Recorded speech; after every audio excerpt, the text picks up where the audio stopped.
They said she was just the cleanup crew. That was the joke, the label, the punchline whispered in break rooms and over half-finished cups of coffee. A mop, a bucket, and a name tag, Sarah Danvers. 28 years old, too young to be forgotten, too old in her eyes for the games people played. They didn't know her. They didn't ask. And she didn't correct them. But one day, someone would open the quiet history she carried. And inside they'd find something no one on that base expected. Commendations no janitor ever earned. Medals with names carved into the back. And a signature from a general most cadets only read about in history books. Before we begin, tell us where you're watching from. And if you agree that respect isn't about the stripes on your sleeve, but the weight of what you've endured, like and subscribe, because this story is going to stay with you. Every morning, Sarah showed up before dawn. Her coveralls were clean, though faded at the cuffs. Her boots were worn but polished. She carried her kid in silence, passing through the corridors as young recruits laughed, joked, and glanced at her with the easy superiority of men and women who had never known being overlooked. They thought they were on their way up. They thought she had already fallen. "Make sure the briefing room shines, Danvers," one sergeant quipped, tossing her a rag like he was throwing bread to a bird. She caught it without flinching, set it neatly in her cart, and nodded. No smile, no sarcasm, just a quiet acceptance, the kind that confused people. Most dismissed her as shy, or maybe bitter. But what none of them knew, what no one had the patience to see, was the way her eyes lingered. The way she scanned corners others didn't even glance at. The way she seemed to measure the room before entering it. She wasn't watching dust on tables. She was watching people, patterns, the details no one else noticed. Old habits. Habits you didn't learn pushing a mop. She wasn't always the one left with cleaning rags and disinfectant. A few years earlier, she had worn another uniform. Different cut, different weight, the kind that came with responsibility that most only imagined. She had sat in a small, windowless room thousands of miles from here, eyes locked on glowing screens, intercepting fragments of coded chatter. She had been the one connecting dots, predicting ambushes before they happened, calling out positions that saved lives. But that story was sealed the day a convoy she was assigned to coordinate took a hit no one expected. She blamed herself, even if her commanders didn't. Her reassignment to support staff was written up as temporary. Months turned to years. Years turned into the slow, heavy silence of being forgotten. On the base, no one spoke her name with weight. To most, she was Danvers, the mop girl. Once, a cocky lieutenant smirked as she passed and muttered loud enough for others to hear. Funny how some people just missed the cut. Laughter rippled in the hallway. Sarah didn't turn. She didn't slow down. She just kept walking, the mop handle steady in her grip, her posture upright like she had learned long ago. Never let the laughers know they hit a nerve. But in the quiet, when the halls emptied and her footsteps echoed against tile, she allowed herself moments. Moments to breathe, moments to remember what it felt like to matter. At night she sometimes sat outside the maintenance shed, her notebook open. Small squares filled with neat handwriting, patterns of people's routines, gaps in security suites, timings of drills that never quite synced.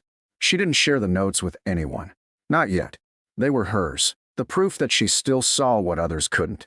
The thing about Sarah was that she never carried herself like someone broken. She didn't slump, didn't sigh, didn't shuffle like defeat had claimed her. That's what made her invisible. People only notice extremes, the desperate or the arrogant. They don't notice the steady ones. They don't notice the quiet presence in the background. But the quiet is where the truth lives. One morning, as she polished the glass panels in the strategy room, two young officers entered mid-conversation. They didn't lower their voices. "Can you believe she's our age?" one said, gesturing vaguely toward her back. "What happened?"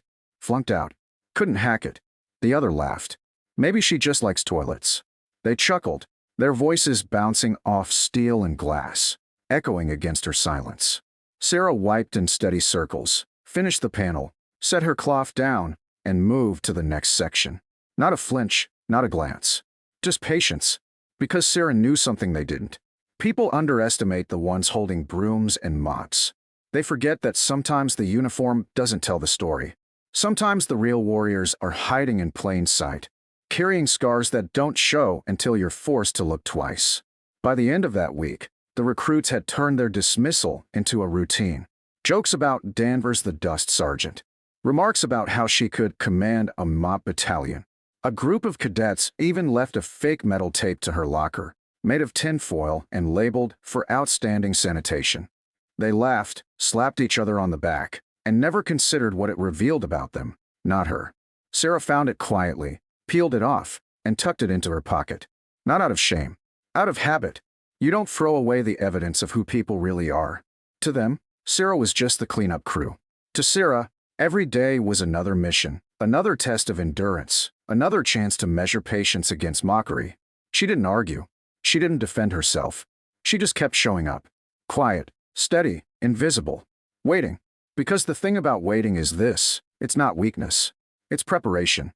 And Sarah Danvers was prepared in ways no one on that base was ready to believe. It began like any other drill. Sirens cut through the morning calm, red lights flashing down the corridors as officers scrambled to their stations. Simulation breach. The loudspeakers barked.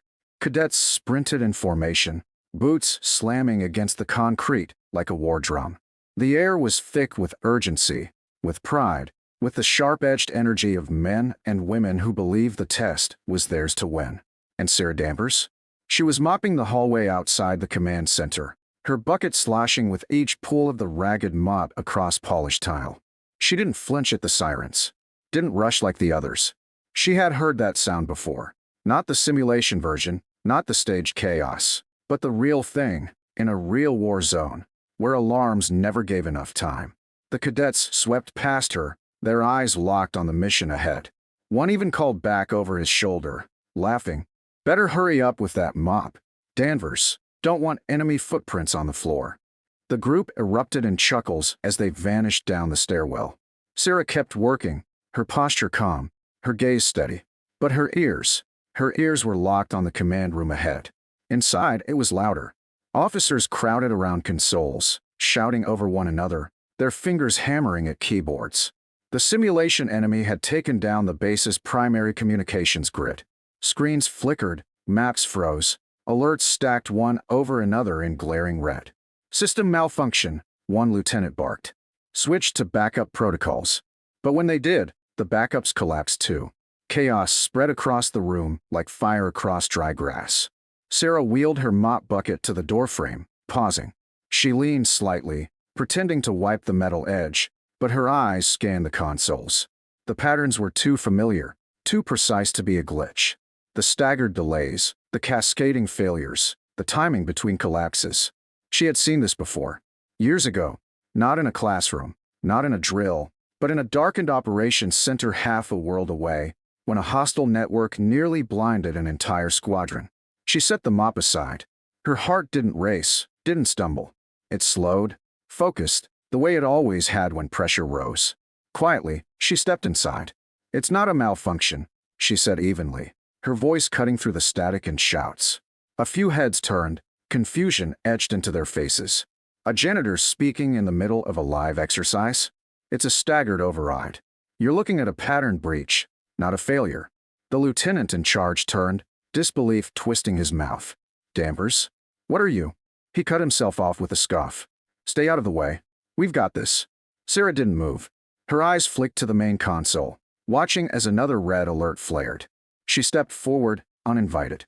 "If you don't reroute to your auxiliary channel in 3 minutes, you'll lose control of the airspace simulation. Every drone you're commanding will vanish from your grid." The room froze for a half second. The audacity of it, the certainty in her tone. Another officer laughed, trying to shake off the tension. And how would the janitor know that? More chuckles rippled, but weaker this time, forced. Sarah didn't react. She simply walked to the console, her steps even, her hand resting on the edge of the desk. "Authorization?" the operator demanded nervously, glancing at the lieutenant. The room hesitated. Sarah's fingers danced across the keys anyway, pulling up a buried submenu that half the cadets didn't even know existed. "Here," she said quietly. "Manual override. Redirecting auxiliary comms." Her hands moved like muscle memory. Precise, practiced, unshaken. In seconds, half the frozen screens flickered back to life, green lines pulsing across maps that had been red only moments before. A hush fell. For the first time all day, no one laughed. The lieutenant bristled, his pride stung. That's not procedure. No, Sarah interrupted, her voice level. Procedure wouldn't have saved you. This would have been a complete blackout in the field. You wouldn't have seen the strike until it was already over.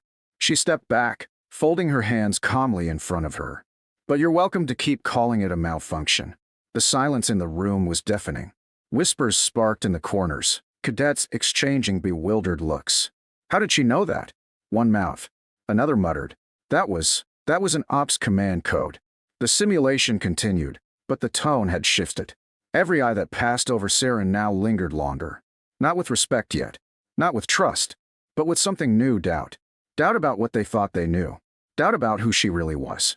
Still, when the drill ended in tense, incomplete victory, credit was claimed by the officers at the console. The lieutenant strutted before his peers, retelling how his team adjusted protocols in time. No one mentioned Sarah. Not officially. Not in the after-action notes. But word began to travel anyway.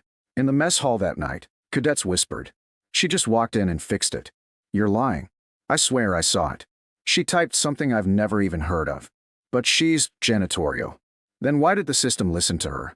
Sarah sat alone at the far corner, her tray simple.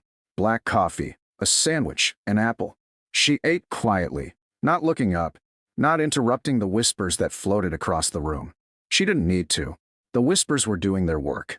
And yet, the sergeant who mocked her most made sure the jokes didn't stop. The next morning, as she scrubbed the stairwell railing, he leaned over. Nice trick yesterday, Danvers. What did you do? Unplug and replug the system. Guess all those cleaning skills come in handy. His buddies laughed. She kept scrubbing, her face calm, her hands steady. But that night, in her notebook, she added a line. Pattern breach recognition, exposure. Shift incoming. Because Sarah Danvers knew the truth. The room had seen enough to wonder, but not enough to understand. They still thought she was background. They still thought her story had ended with a mop. But patience has a way of forcing revelations. And Sarah's was coming, faster than anyone on that base could imagine. The day the general arrived began without ceremony. No parade, no announcements over the intercom, no polished speeches prepared in advance. Just the quiet hum of engines and the slow roll of a black SUV through the gates of the base. Few noticed it at first. Just another vehicle coming to deliver another set of orders. But those who did notice felt something shift. The way the driver didn't stop to chat with the guards. The way the back door opened before the wheels had even stopped. And the way the man who stepped out carried the air of someone who never needed to announce who he was. General Marcus Hale. The name traveled like electricity. Cadets whispered it under their breath. Officers straightened their posture instinctively. Even the air felt tighter, heavier, as if the walls themselves recognized rank when it walked past them. He didn't look around as he entered the main building. Didn't pause for greetings. His stride was purposeful, eyes sharp, his every step echoing with quiet command. Inside the command center, officers scrambled to attention. Papers shuffled, voices rose nervously, consoles blinked alive as if order could be manufactured in seconds. And standing just outside the room, mop in hand, was Sarah Danvers. She watched, as always, from the periphery. Quiet, unnoticed. Or so she thought. Hale's eyes swept the room once. He didn't linger on the consoles, or the lieutenants in their crisp uniforms, or the young cadets sitting stiff in their seats. His gaze locked almost immediately on Sarah, and he stopped walking. A silence fell across the room as his boots clicked to a halt. For a heartbeat, no one breathed. The general turned fully toward her. His voice, when it came, was sharp, deliberate, commanding. Danvers. The word cut like a blade. Not Danvers, clean that up. Not Danvers, mop faster. Just Danvers. A name spoken with weight. The way names used to be spoken to her, years ago, in rooms where mistakes cost lives, not promotions. Every head turned. Confusion rippled across the officers' faces. A janitor addressed by name? By a general?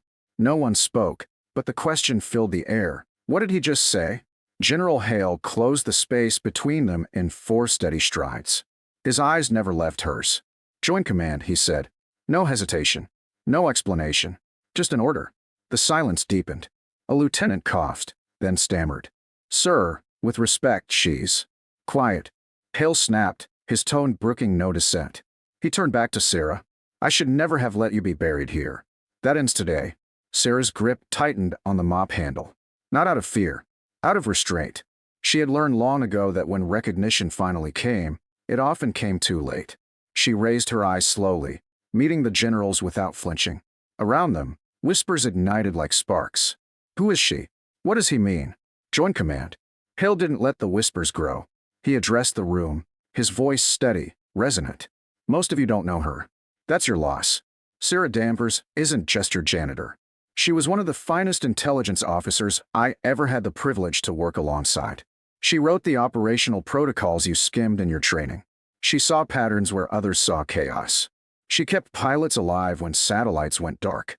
While you were laughing at her, she was saving lives before you even put on a uniform. The words landed heavy. The cadets stared at her as if seeing her for the first time. The lieutenant who had mocked her most paled, his throat tightening as the memory of every insult replayed in his mind. Hill's gaze hardened, and when an injury took her out of the field, she didn't demand recognition. She accepted reassignment. She endured your ridicule. And she stayed. Watching, waiting, working. He stepped closer to Sarah, his tone softening, though it still carried to every corner of the room. And yesterday, when this base lost control of its systems in a drill, who corrected it? Not you. Her. Again. Sarah exhaled slowly, a breath she hadn't realized she was holding. She didn't want the spotlight. She never had. But the truth was no longer hers to carry alone. General Hale extended a hand, not in pity, not in apology, but in command. Danvers, report to the war room. The room held its breath. Sarah let go of the mop. It clattered softly against the tile, the sound impossibly loud in the silence. She straightened, her posture shifting.